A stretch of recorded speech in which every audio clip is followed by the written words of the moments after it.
So in this video, we will discuss about decision making statement like if else statement, elif statement, कहाँ पे and का use करें, कहाँ पे और का यूज़ करें, इंडेंटेशन एरर से कैसे बचे, तो कोड इंडेंटेशन के बारे में जानेंगे, कोड ब्लॉक के बारे में जानेंगे.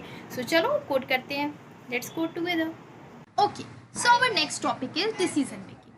सपोज कि एक बार आपका अपने दोस्त से लड़ाई हो गया, ठीक है, और आपने गुस्से में उसका फ़ोन फेंक दिया.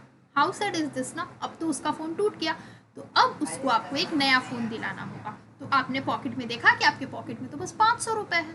तो इस सिचुएशन में जो आप डिसीजन लोगे ना, उसे कहते हैं डिसीजन मेकिंग स्टेटमेंट. तो अब आप सोचोगे कि मेरे पॉकेट में तो बस 500 रुपये है, तो मैं इसे वही फ़ोन दूंगा जो कि मेरे फ़ोन में जितना पैसा है उससे कम का हो.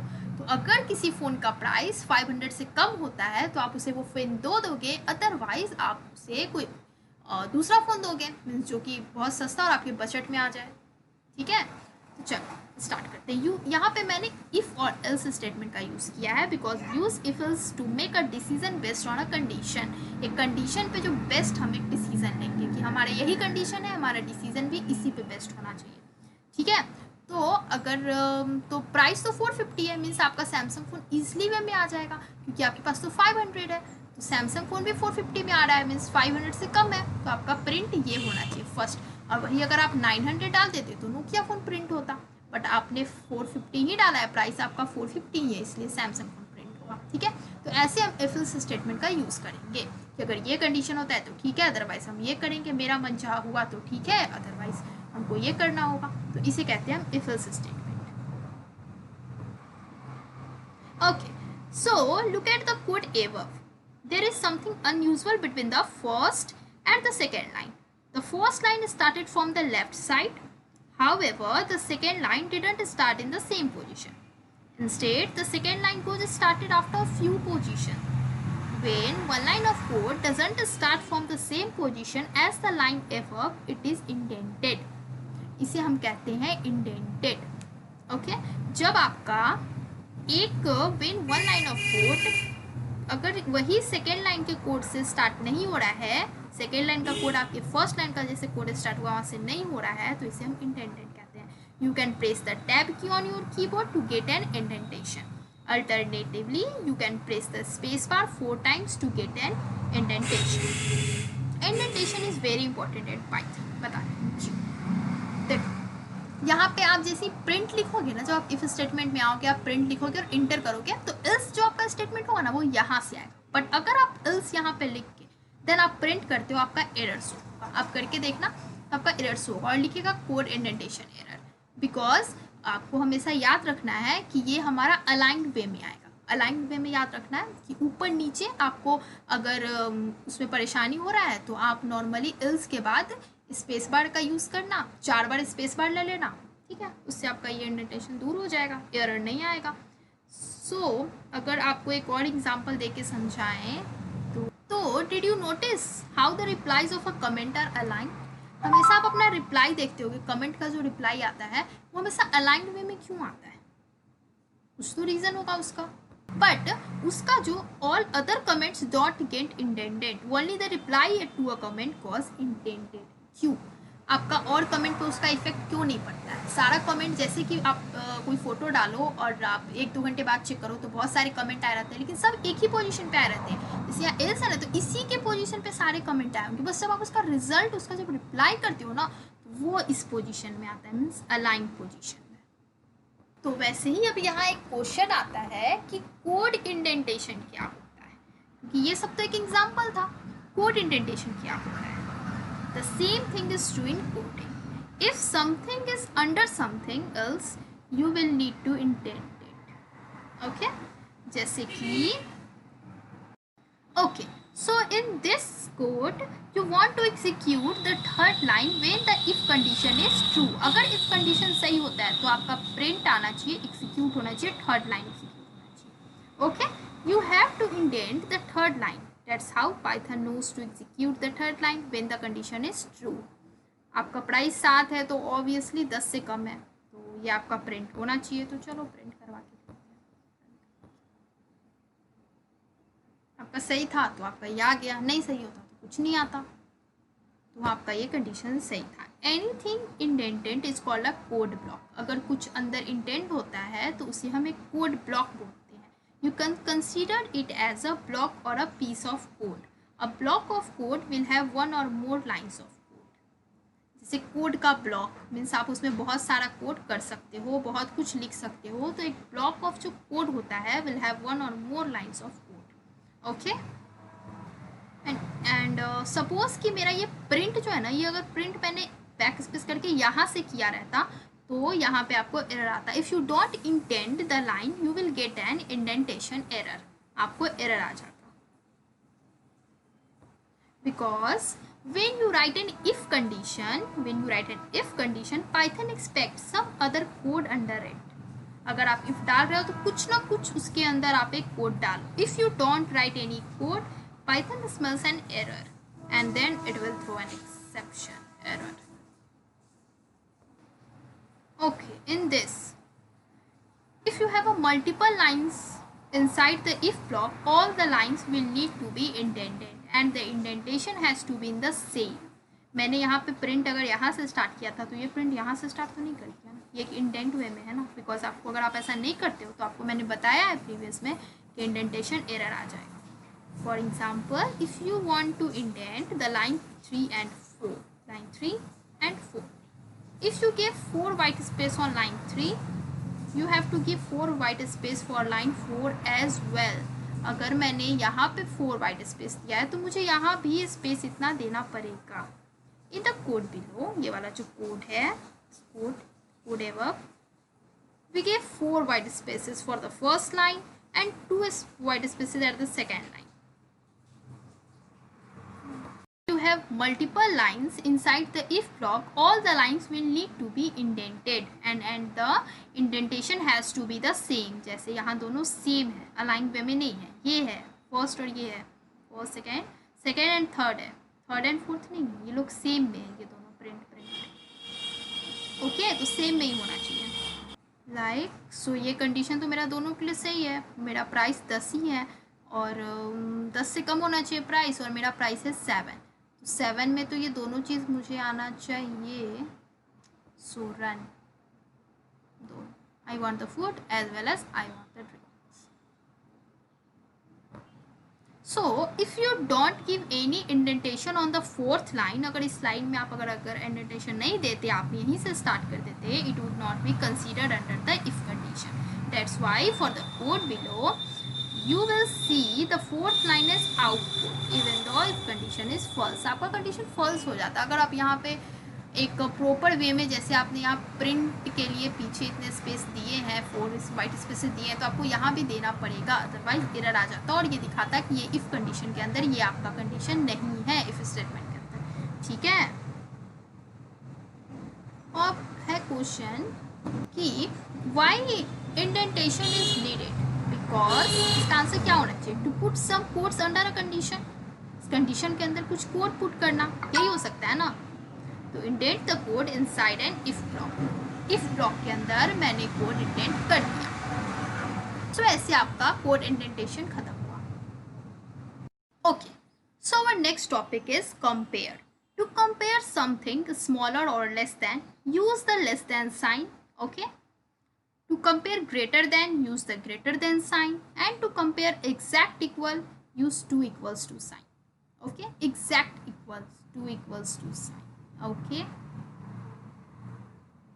Okay, so you can use double equals to sign to compare strings as well. Also, you can compare a variable with another variable as well. जैसे कि यहाँ पे मैं डाल देती कि if A money like A money equals to 13 and B money equals to 400. If A money is greater than B money, print इतना else इतना. मीन्स कि सपोज ए बी सी के पास मनी है 12,000 और डी ई एफ के पास money है 13,000. तो अगर ए बी सी का मनी डी ई एफ के मनी से ज़्यादा होगा तो प्रिंट ये होगा, एल्स प्रिंट ये होगा. ठीक है, तो इसका भी हम यूज़ कर सकते हैं. And don't get confuse with single equal and double equals. A single equals to sign is used to assign a value. to a variable. A double equal is used to compare two values in both sides of a double equal, and the double equal will always result true or false. पहले तो मैं ये run करवा के दिखा देती हूँ. ये देखो यहाँ तो सीधा पता चल रहा है कि काउंट हमारा 13 है, ठीक है. और अगर काउंट 12 के इक्वल होता है, या अगर बस ये मतलब ये इक्वल इक्वल्स टू मीन्स वो इक्वल बता रहा है, अगर 13 इज इक्वल्स टू 12 है तो प्रिंट सीक्यू होगा, अदरवाइज मीका होगा. तो ये तो साफ साफ गलत है, 13 12 के इक्वल हो ही नहीं सकता है, तो प्रिंट मीका होगा. ठीक है, लाइक दैट. ओके, सो देखो कभी इस चीज़ में कंफ्यूज मत होना कि अगर मैंने यहाँ काउंट इक्वल्स टू 12 लिखता ना, तो ये एक वैल्यू है ना, वैल्यू असाइन करता, मीन्स काउंट एक वैल्यू असाइन किया 12, बट मैंने इक्वल टू लिखा है, तो ये कंपेयर कर रहा है, ये बता रहा है कि ये इक्वल टू है क्या, ये वैल्यू असाइन. अगर एक सिंगल इक्वल टू रहता तो वो वैल्यू असाइन करता, बट अगर डबल इक्वल है तो वो कंपेयर कर रहा है बोथ साइड को. जैसे कि a इक्वल्स टू b हम वैल्यू देते हैं, तो वो सिंगल इक्वल का काम है, बट हम देते हैं a इक्वल टू b, तो वो भाई डबल का काम है. डबल इक्वल ही वैल्यू असाइन, वैल्यू को कंपेयर करता है, सिंगल तो असाइन करता है, बस ये याद रखो. So single equal value assign करेगा and double equal value compare करेगा. Keep in your mind. Okay, okay, so our next topic है fulfill all the conditions. okay, when fulfill all conditions you must use the and keyword. अगर आपको condition total fulfil करवाना है तो आप and keyword का use करोगे. So suppose एक बार दो लोग जा रहे थे, ठीक है, सपोज राम और श्याम एक बार कहीं जा रहे थे, ठीक है, एक कंपनी का ओपनिंग कुछ था, उसी एक सेरेमनी वगैरह में जा रहे थे, ठीक है. तो राम ने सोचा कि हम दोनों को एक जॉब लेना चाहिए, बिकॉज हम लोग बहुत दिन ऐसे ही घूम रहे हैं, अब सेरेमनी में जा रहे हैं, एक जॉब भी हम लोग को चाहिए, एक जॉब भी हम लोग को लेना चाहिए. बट राम ने उसमें 2 कंडीशंस रख दिया कि उसका जो सैलरी है वो 5,000 से ज़्यादा होना चाहिए, और वैकेशन डेज जो है वो 40 दिन से ज़्यादा होना चाहिए. दिस केस टॉम जो राम था वो 2 कंडीशंस रख दिया. Salary has to be more than 5,000 and vacation days have to be more than 40 days. okay, in this case you have to use the and keyword between the condition. पहला condition salary and दूसरा condition vacation days. We use the and keyword between 2 conditions. both the conditions have to be fulfilled. जब आपको दोनों condition fulfill करवाना हो तब आप and keyword का use करोगे. ठीक है, तो देखते हैं यहाँ पे रिजल्ट क्या आता है. पहले तो फाइल को सेव एंड देन रन. तो एक मिनट पहले देख लेते हैं. सैलरी हमारा है 5,000, वैकेशन डे है 23. मीन सैलरी 5,000 से तो ज़्यादा नहीं है, लेकिन वैकेशन जो है वो 40 से ज़्यादा होना चाहिए, नहीं है, तो ये जॉब को वो नहीं लेगा, बिकॉज कुछ भी उसका फुलफिल नहीं हो रहा है, जो जो उसको चाहिए था कुछ फुलफिल नहीं हुआ. I will not take this job. Job कह दो बाय बाय, बिकॉज तुम्हें जो चाहिए, जो दोनों कंडीशन तुम्हें फुलफिल करवाना था, वो फुलफिल तो हो नहीं पाया. तो इसी टाइप के एग्जाम्पल को बोलते हैं फुलफिल. इसी पे आप कोड करो, आपको पता चलेगा कि किसे फुलफिल कहते हैं, कहाँ एंड यूज़ करते हैं. एंड का यूज़ दोनों जगह पे करेंगे जब आपको दोनों कंडीशन फुलफिल, जब दोनों कंडीशन से आप सहमत हो और चाहते हो कि सामने वाला दोनों बात माने, तब आप एंड का यूज़ करोगे. और एक बात हमेशा याद रखना कि अगर आप प्रिंट के बाद जो इंटर प्रेस करोगे उसके बाद यहाँ से एल्स स्टेटमेंट स्टार्ट होगा, तो कभी मत करना, पीछे चले जाना, वाइट स्पेस 4 पीछे चले जाना एंड देन एल्स लिखना, बिकॉज कोड इंडेंटेशन एरर आ जाएगा. इसलिए इस फॉर्म में लिखना, अलाइन फॉर्म में. ठीक है, सो अभी वाला टॉपिक था हमारा फुलफिल बोथ कंडीशन. दोनों कंडीशन को फुलफिल करना था. अब है हमारा फुलफिल एटलीस्ट 1 कंडीशन. तो समझ तो आ ही गया होगा कि जब हमें दोनों कंडीशन फुलफिल करवाना था तब मैंने एंड का यूज़ किया, और जब मेरे को एक कंडीशन फुलफिल करवाना है, मीन्स एटलीस्ट एक condition fulfil at least 1 condition, we use the or keyword. Okay, so चलो कि एग्जाम्पल से समझते हैं. सपोज एक बार तुम अपने फ्रेंड के घर गए, ठीक है, और वो भी बहुत ज़्यादा गर्मी में गए. ठीक, तुमने अपने दोस्त को बोला कि भाई बहुत गर्मी लग रहा है, या तो मुझे चॉकलेट दे दो या तो आइसक्रीम दे दो, कोई भी चलेगा. मीन्स यहाँ पे तुमको दोनों चीज़ नहीं चाहिए, बोथ स्टेटमेंट का यूज़ नहीं करना कि हमको दोनों ही ला के दो, कुछ भी एक चलेगा, एटलीस्ट एक चीज़ भी दे दो ला के, मेरे को बहुत ज़्यादा भूख लग रहा है और गर्मी भी लग रहा है. So in coding you will use और कीवर्ड. ओके, यहाँ देखो और keyword, right. and if either one of the condition is true, you will go to the first result, otherwise you will go inside else condition. Okay, means अगर आपका कोई एक भी बात सही हो जाता है, कोई एक कंडीशन सही हो जाता है, तो फर्स्ट स्टेटमेंट में आ जाओगे, आपका जो रन करने के बाद जो आउटपुट आएगा वो ये आएगा, अदरवाइज आप एल्स कंडीशन में आ जाओगे. ठीक है. सो देखो यहाँ पे चॉकलेट इक्वल्स टू फल एक वैल्यू असाइन किया, और यहाँ देखो ये कैपिटल से स्टार्ट है. या बताया था ना बुलियन टाइप वेरिएबल में कि बुलियन टाइप जो होता है ट्रू और फल्स, आइदर ट्रू और फल्स, वो उसका जो फर्स्ट लेटर होता है वो हमेशा कैपिटल से स्टार्ट होता है. अगर मैं यहाँ पे फर्स्ट डालती तो एरर होता. ठीक है. तो चॉकलेट को मैंने एक वैल्यू दिया कि वो फल्स है. ठीक है. देखो यहाँ पे मैंने वैल्यू असाइन किया है बिकॉज एक इक्वल्स टू साइन है. तो chocolate equals to false, ice cream equals to true. ठीक है. अब if chocolate equals to true, मतलब अब मैं यहाँ पे कंपेयर कर रही हूँ कि अगर चॉकलेट ट्रू के बराबर है तो नहीं है, ये तो फॉल्स है, तो ये हमारा गलत है.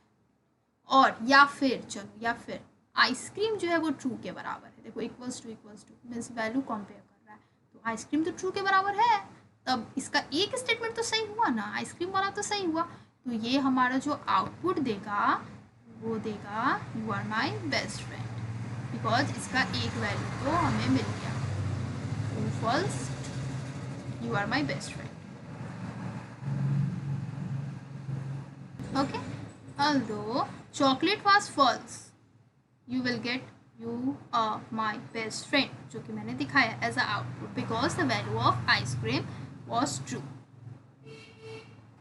Okay. So अब देखते हैं multiple or condition. If you have more than two conditions and if you want to fulfill at least one condition, you can put or between all the condition. और देखो जितने भी कंडीशन मैंने लगा रखे थे सबके बीच में मैंने और डाल दिया. Okay. So in this, if any one of your condition is met, any one of the condition is met, you are my real friends. Otherwise, if none of the condition is met, you could be my Instagram follower. अगर एक भी condition in तीनों में से मिल जाता है तभी आप मेरे एक दोस्त हो, नहीं तो हो सकता है कि आप मेरे इंस्टाग्राम के कोई फॉलोअर्स हो गए. और क्या. चलो देखते हैं कि तुम मेरे कौन से दोस्त हो.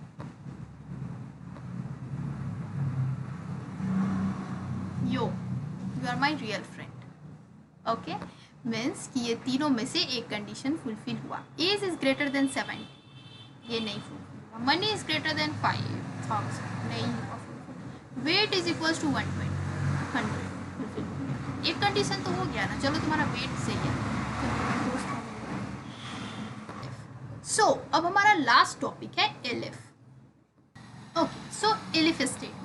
There are so many cases we have to fulfill multiple conditions. Okay, so the last topic is elif. A house could many doors. A house could have many doors, and if else could have many conditions as well. So far we had only two outputs. One was after if and another one was after else. Right? However, in some cases there could be many outputs. In those cases we use elif between if and else. elif का use करेंगे if और else के बीच में. ठीक है. Okay. So in this example, if the grade is greater than 80, it's A. If it's below 80 but more than 70, it's B, and so on. Okay. तो देखते हैं इसका आउटपुट क्या आना चाहिए. ग्रेड तो 91 है, मीन्स है निशान टॉप, मीन्स हमारा ए ग्रेड आना चाहिए. आप इफ एल्स के अंदर बहुत सारे स्टेटमेंट रख सकते हो. मतलब इफ एल्स के अंदर अगर आप इफ यूज़ कर रहे हो बहुत सारे एलिफ आप डाल सकते हो. ठीक है. ओके. सो मैंने यहाँ पे थोड़ा चेंज कर दिया. जैसे मैंने यहाँ ग्रेड 60 कर दिया. ठीक है. और यहाँ पे ग्रेटर इक्वल्स टू ग्रेड हमारा है 60. अगर ग्रेड 80 से बड़ा या इक्वल्स टू 80 आता है तब ए होगा. अगर हमारा जो 60 है वो 70 से बड़ा या इक्वल्स टू है तो बी आएगा. या अगर 60 से बड़ा या इक्वल्स टू है तो सी आएगा. 60 बड़ा इक्वल्स टू तो है, 60 के इक्वल्स टू 60 है, तो मेरा आई थिंक सी आना चाहिए बिकॉज वही थोड़ा बहुत सूट कर रहा है. और ग्रेड भी मैंने यही डाला है, सी या ओके। तो ये बहुत ही आसान है, बहुत ज़्यादा आसान है। अगर आप उसे एक प्रॉपर एक ईजी तरीके से समझो तो सब कुछ आसान है। ओके, सो यहाँ पे हमारा ये सेशन हुआ ख़त्म। तो बेसिक्स हमने पहले तो कॉन्गो आपने अपना बेसिक्स कंप्लीट कर लिया है, जैसे कि आपने प्रिंट पढ़ लिया है, वेरिएबल्स पढ़ लिया है, फ्लोट, इंट, वेरिएबल्स के टाइप्स, यही सब। उसके बाद आपने आज डिसीजन मेकिंग स्टेटमेंट्स पढ़ा है, यूज़र इनपुट वगैरह भी आपने प्रीवियस वाले लेक्चर में मैंने बताया था कि वो सब क्या होते हैं। यहाँ पे इफ़, एल्स, एलिफ, और अब आपका इतना जो हो गया तो ये आपका बेसिक्स कवर हो गया। अब हम लोग जो नेक्स्ट लेसन में यूज़ करेंगे या नेक्स्ट, ओके, सो हमारा इलिफ कंडीशन ख़त्म हुआ, तो अब मेरा बेसिक्स ख़त्म, कॉन्गो हम लोग का बेसिक्स ख़त्म हो चुका है। सो अब हम अपने फंडामेंटल्स पे जाएंगे, जो पाइथन के फंडामेंटल्स हमें गेम बनाने के लिए ज़रूरी हैं, बस वही सीखेंगे। लाइक अब हमारा नेक्स्ट वीडियो होगा लिस्ट पे, लिस्ट के बारे में जानेंगे, इंडेक्स के बारे में जानेंगे, फिर उसके बाद ऐड और रिमूव कैसे करते हैं, ऐड के लिए अपेंड यूज़ करते हैं, ये भी जानेंगे। अब मैं उस पर कोड करके भी दिखाऊंगी, लिस्ट को ऑपरेशन, सॉर्टिंग, रेंज, ओवरऑल उसका समरी, सब कुछ, फॉर लूप, वाइल लूप। तो हमारा नेक्स्ट वीडियो में बस हम इतना ही कवर करेंगे, list, index and for loop, while loop and sorting, range, operation, remove कैसे करते हैं, ऐड के लिए अपेंड यूज़ करते हैं। बस ये हमारा नेक्स्ट वीडियो में रहेगा। एंड देन उसके बाद फंक्शन के बाद तो आपका बेसिक्स फंडामेंटल्स कंप्लीट। ओके, उसके बाद हम इस पर प्रॉब्लम सॉल्व करेंगे, जितने सारे प्रॉब्लम्स हैं वो सारे